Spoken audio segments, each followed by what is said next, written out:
Direction Perpignan maintenant pour un festival unique en son genre, un festival d'art déco.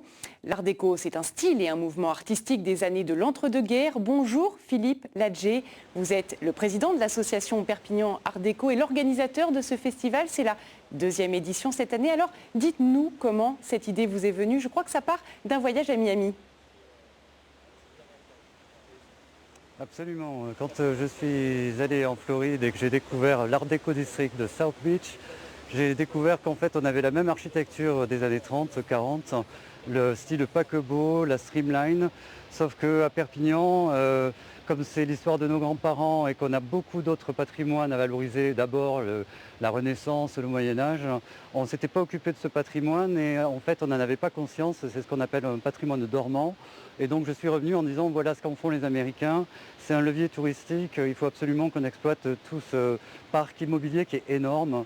On a recensé 1000 adresses à Perpignan, de la plus belle maison d'architecte à la petite maison d'ouvriers, de maçons dans les quartiers, les quartiers autour de Perpignan, c'est énorme.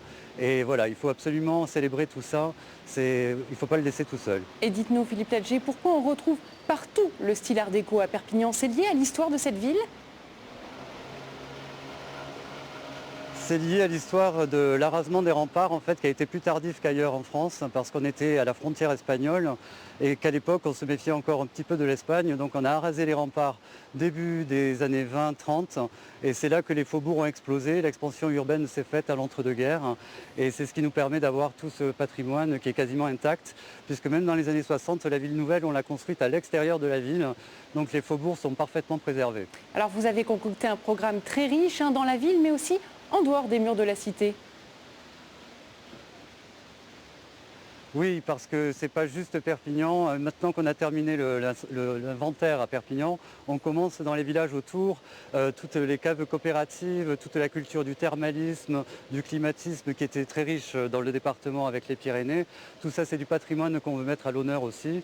Et le festival est là pour traiter tout ce qui s'est passé dans la période. C'est-à-dire que ce patrimoine bâti est le décor tout trouvé pour célébrer ce qui s'est passé, ce que ces années ont produit d'architecture, de littérature, de musique, de design. On voit des voitures anciennes parce que ça fait partie de la culture entre-deux-guerres.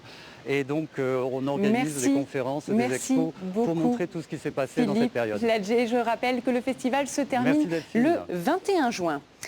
Du sport, demain, 55 équipages.